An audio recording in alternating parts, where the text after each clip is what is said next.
Goeiedag, liewe vriende. Baie welkom by ons sitkamergesprek vir hierdie week. Ons gaan vandag uit Exodus 34 'n bietjie met mekaar saamgesels rondom die tema: Wie is God? Aan die einde van hierdie gedeelte wil ek graag hê elke een van ons moet 'n beter begrip hê van God se karakter, wie hy werklik is en hoe hy werklik is. Ek is Dominee Leon Forsman, NG Gemeente Highfield se predikant, en is vir my 'n wonderlike voorreg om 'n bietjie tyd saam met julle hier in my sitkamer te kan deurbring. Kom ons lees Exodus 34. En ek gaan net 2 verse lees. Dit is 'n baie lang hoofstuk. Ek nooi julle uit om dit gerus weer by die huis te gaan lees. Exodus 34 vers 7, 6 en 7. Terwyl hy by Moses verbygaan, roep die Here: Ek is Here, is die barmhartige en genadige God, lankmoedig, vol liefde en trou. Ek betoon my liefde aan geslagte en geslagte.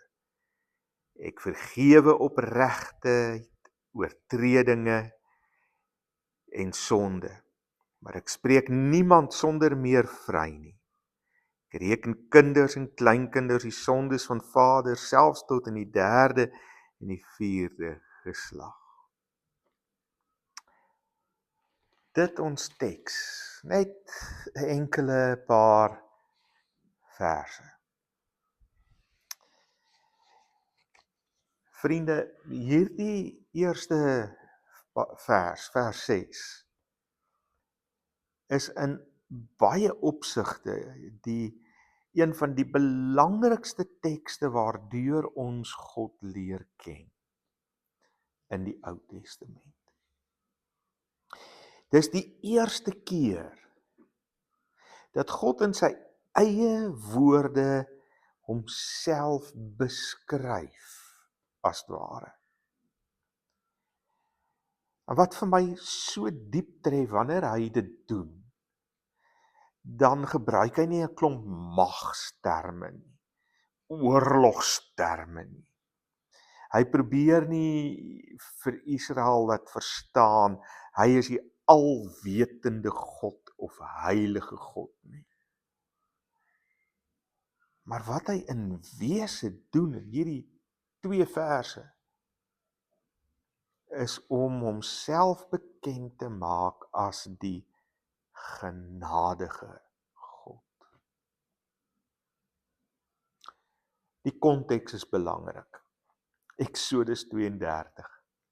Die verhaal van die goue kalf.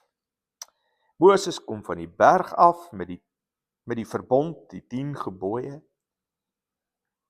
Israel het vir hulle self 'n goue kalf gebou. Dit ontketen 'n hele reeks gebeure, waaronder andere God se toorn teenoor Israel ontvlam. En volgens die verbond sou God die reg hê en moes God eintlik as ware Israel vernietig het. Maar Moses kom tree vir die volk in. Hy tree as 'n middelaar op en hy pleit by God om hierdie volk wat hy uit Israel uit bevry het, asseblief nie nou van die aarde af te vee nie. Weer 'n keer, God se antwoord is nie 'n demonstrasie van sy mag nie. Wat God doen, is om sy naam bekend te maak. En hy doen dit met 'n paar terme. Ek wil hê ons moet vinnig 'n bietjie na hierdie terme net kyk. God sê in die eerste plek in vers 6, hy is vol ontferming. Die Hebreëse woord vir ontferming herinner aan die moederskoot. Die skoot waarin 'n moeder haar baba het, om beskerm, om voed, om versorg, en enigiets sal doen om daardie klein ding hier binne in haar te beskerm, selfs met haar lewe. God se ontferming is dus 'n stuk moederlike toetrede tot die mens se lewe. Moederlike versorging en beskerming. Die tweede woord wat hy gebruik is genadig. Genadig sou 'n mens eenvoudig kon vertaal met goedheid. God bewys sy goedheid, hoe goed hy is. En hierdie goedheid is nie iets wat ek of jy of enigiemand anders deur een of ander daad of geskenk of offer ooit kan verdien nie. Dis 'n geskenk. Dis 'n persent wat God aan elke een van ons kom gee. Die derde term waarmee hy homself beskryf is die woordjie lankmoedig. Letterlik beteken dit hy dat 'n lang neus of lank van neus. Lankmoedig beteken om lank van neus te wees. Neus in Hebreëus was baie sterk verbind aan woede, aan absolute woede. Jou neus het sommer so rooi geword van die kwaad, daai tipe woede. Maar God reageer nie met impulsiwiteit nie. Hy laat nie sy emosies die oorhand oor sy oordeel uiteindelik kry nie. Hy gee uiteindelik ruimte in sy lankmoedigheid dat ek en jy die fout wat ek en jy gemaak het kan regstel. Dat ons tot bekering kan kom. Letterlik beteken dit hier, God het 'n lang neus. Dit vat vir hom baie lank voordat hy kwaad word.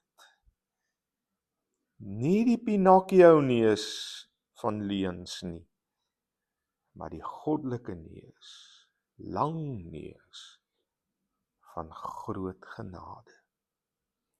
Die vierde ene is, hy praat van sy groot troue liefde. En hier word niks anders te beskryf as God se verbondsliefde nie. Die verbond waar hy 'n belofte aan ons kom maak het om ons God te wees. Dis 'n liefde wat bly wanneer ander mense wegloop. Wanneer ek en jy wegloop van God, verander dit aan sy liefde vir my en jou absoluut niks. Dis liefde wat getrou bly, al is ek en jy hoe ontrou. Dink aan die verhaal van Hosea wat elke keer terug moes gaan na hierdie vrou wat so ontrou was aan hom. Dis hoe God se liefde is. En die vyfde ene waarmee hy homself beskryf is as groot waarheid. Dit gaan hier oor God se betroubaarheid. God verander nie. Hy bly dieselfde ongeag omstandighede. Vers 7 sê egter dat God ook regverdig is. Hy ignoreer nie sonde nie. Maar sonde het gevolge, en dis waar die tweede en die derde en die vierde geslag van die wat my hart uiteindelik inkom, vriende. Is dat as ek 'n verkeerde ding hier gedoen het, het dit 'n rimpel-effek, soos 'n klippie wat ek in die water gooi en al verder uitkring. En dit kan oor geslagte heen 'n impak op my nageslag hê. Liefde vervang nie God se geregtigheid nie. Trouwens, jy kan nie liefde hê sonder geregtigheid nie. Anderste is dit sentimentaliteit. Maar jy kan ook nie geregtigheid hê sonder liefde nie. Anderste is dit bloot brutaliteit. Die twee loop saam. En by God vind jy albei altyd bymekaar. God openbaar homself as 'n God is wat ontferm, genadig is, geduldig bly, getrou in sy liefde, altyd regverdig.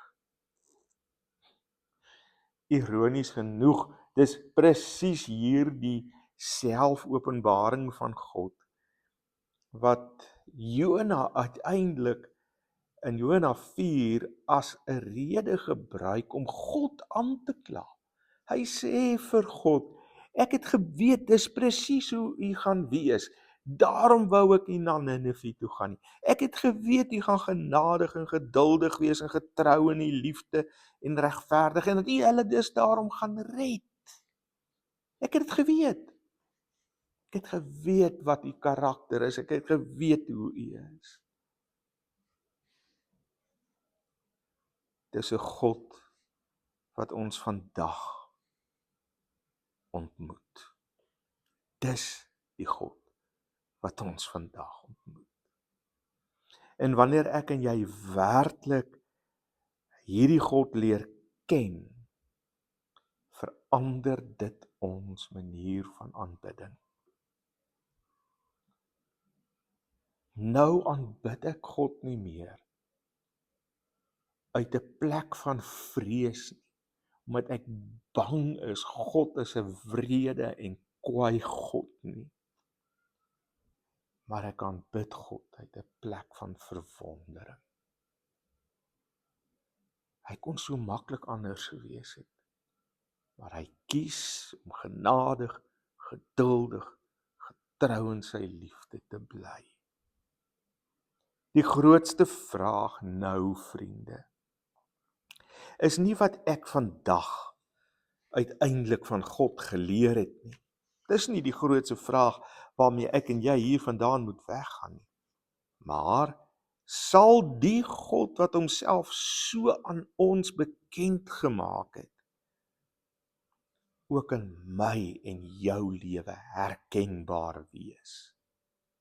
Mag mense na ons hierdie boodskap gehoor het, iets van sy, God se ontferming, God se geduld, God se troue liefde en waarheid in my en jou lewe sien. So word God se naam nie net op ons lippe bely nie, maar met ons lewens sigbaar gemaak. Mag my en jou beskrywing van God wees, die Here 'n God vol ontferming en genade. Kom ek sê dit weer. Mag my en jou beskrywing van God wees, die Here 'n God vol ontferming en genade. Amen. Here, mag ons hele lewe gevul word met absolute verwondering van wie U is en nie gedryf word deur vrees nie. Vrees vir U of vrees vir die hel of vrees vir een of ander ding nie. Maar verwondering en liefde vir 'n God wat soos ons hom hier leer ken, U hier leer ken in Eksodus 34, eintlik net verwondering verdien. Mag my hele lewe nie net lippetaal wees nie, maar 'n lewe van verwondering waarin ek ook hierdie karaktereienskappe van U sigbaar uitleef, sodat mense U in my en deur my kan leer ken. Amen. Baie dankie en ons praat weer binnekort in ons sitkamergesprek. Mooi bly. Totsiens.